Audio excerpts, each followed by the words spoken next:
Very close, sir?" "No," I said, "it is as fresh as possible. It must be the cold." "I'll just go and have a look at the light at the tunnel," said the man. "It will rouse me." He went out to the little platform whilst I bent over the fire and began to build it up. Presently he returned with a scared look on his face. I could see by the light of the oil lamp which hung on the wall that he was trembling. "Mr. Bell," he said, "I believe there is somebody or something down at the mouth of the tunnel now." As he spoke he clutched me by the arm. "Go and look," he said. "Whoever it is, it has put out the light." "Put out the light?" I cried. "Why, what's the time?" Henderson pulled out his watch.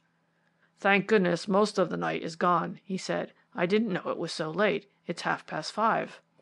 "Then the local is not due for an hour yet," I said. "No, but who should put out the light?" cried Henderson. I went to the door, flung it open, and looked out. The dim outline of the tunnel was just visible looming through the darkness, but the red light was out. "What the dickens does it mean, sir?" gasped the inspector. "I know the lamp had plenty of oil in it. Can there be anyone standing in front of it, do you think?" We waited and watched for a few moments, but nothing stirred. "Come along," I said. "Let's go down together and see what it is." "I don't believe I can do it, sir. I really don't." "Nonsense!" I cried. "I shall go down alone if you won't accompany me. Just hand me my stick, will you?" "For God's sake, be careful, Mr. Bell. Don't go down, whatever you do. I expect this is what happened before, and the poor fellows went down to see what it was and died there. There's some devilry at work, that's my belief." "That is as it may be," I answered shortly, "but we certainly shall not find out by stopping here. My business is to get to the bottom of this, and I am going to do it. That there is danger of some sort I have very little doubt, but danger or not, I am going down." "If you'll be warned by me, sir, you'll just stay quietly here." "I must go down and see the matter out," was my answer. "Now listen to me, Henderson. I see that you are alarmed, and I don't wonder. Just stay quietly where you are and watch. But if I call, come at once. Don't delay a single instant. Remember, I am putting my life into your hands. If I call come, just come to me as quick as you can, for I may want help. Give me that lantern." He unhitched it from the wall, and taking it from him, I walked cautiously down the steps onto the line. I still felt curiously, unaccountably drowsy and heavy. I wondered at this, for the moment was such a critical one as to make almost any man wide awake. Holding the lamp high above my head, I walked rapidly along the line. I hardly knew what I expected to find. Cautiously along the metals I made my way, peering right and left until I was close to the fatal spot where the bodies had been found. An uncontrollable shudder passed over me. The next moment, to my horror, without the slightest warning, the light I was carrying went out, leaving me in total darkness. I started back, and stumbling against one of the loose boulders, reeled against the wall and nearly fell. What was the matter with me? I could hardly stand. I felt giddy and faint, and a horrible sensation of great tightness seized me across the chest. A loud ringing noise sounded in my ears. Struggling madly for breath, and with the fear of impending death upon me, I turned and tried to run from a danger I could neither understand nor grapple with. But before I had taken 2 steps, my legs gave way from under me, and uttering a loud cry, I fell insensible to the ground. Out of an oblivion which, for all I knew, might have lasted for moments or centuries, a dawning consciousness came to me. I knew that I was lying on hard ground, that I was absolutely incapable of realizing, nor had I the slightest inclination to discover, where I was. All I wanted was to lie quite still and undisturbed. Presently I opened my eyes. Someone was bending over me and looking into my face. "Thank God he's not dead," I heard in whispered tones. Then, with a flash, memory returned to me. "What has happened?" I asked. "You may well ask that, sir," said the inspector gravely. "It has been touch and go with you for the last quarter of an hour, and a near thing for me, too." I sat up and looked around me. Daylight was just beginning to break, and I saw that we were at the bottom of the steps that led up to the signal box. My teeth were chattering with the cold, and I was shivering like a man with ague. "I am better now," I said. "Just give me your hand." I took his arm, and holding the rail with the other hand, staggered up into the box and sat down on the bench. Yes, it has been a near shave, I said, and a big price to pay for solving a mystery. Do you mean to say you know what it is? Asked Henderson eagerly. Yes, I answered. I think I know now. But first tell me, how long was I unconscious? A good bit over half an hour, sir, I should think. As soon as I heard you call out, I ran down as you told me, but before I got to you, I nearly fainted. I never had such a horrible sensation in my life. I felt weak as a baby, but I just managed to seize you by the arms and drag you along the line to the steps, and that was about all I could do. Well, I owe you my life, I said.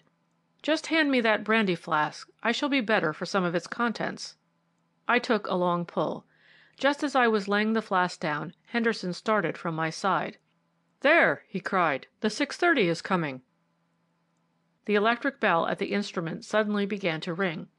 Ought I to let her go through, sir? He inquired.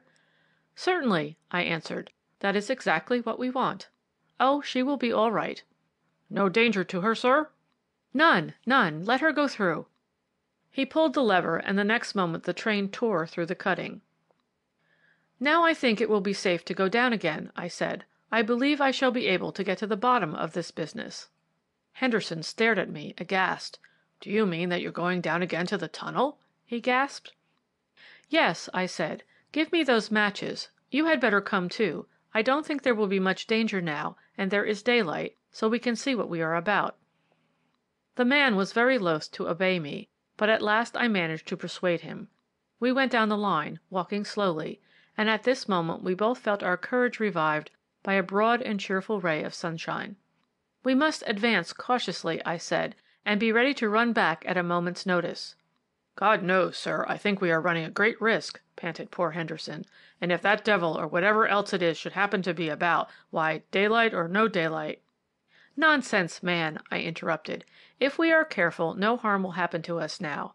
Ah, and here we are. We had reached the spot where I had fallen.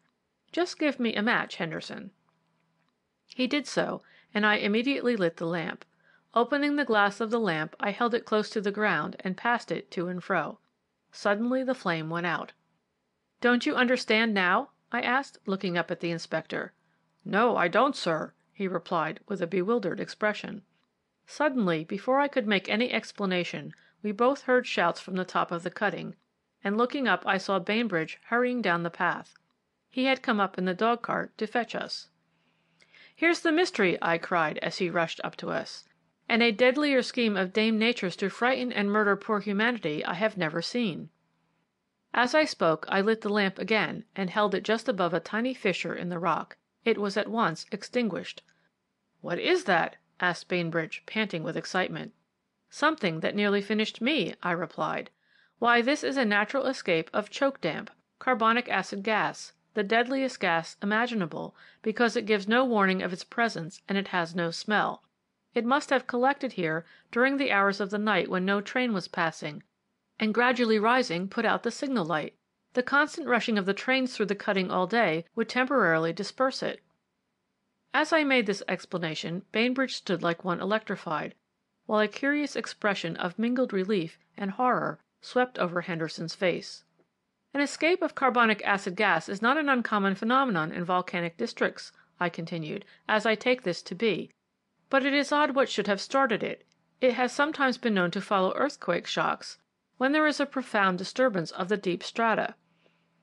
It is strange you should have said that, said Bainbridge, when he could find his voice. Why do you mean? Why, that about the earthquake. Don't you remember, Henderson? He added, turning to the inspector. We had felt a slight shock all over South Wales about 3 weeks back? Then that, I think, explains it, I said. It is evident that Pritchard really did climb the rocks in a frantic attempt to escape from the gas and fell back onto these boulders. The other man was cut down at once, before he had time to fly. But what is to happen now? Asked Bainbridge. Will it go on forever? How are we to stop it?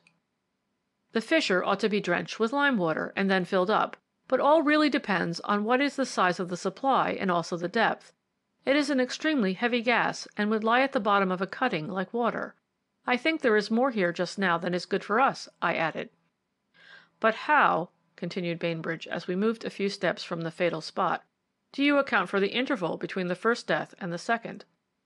The escape must have been intermittent. If wind blew down the cutting, as probably was the case before this frost set in, it would keep the gas so diluted that its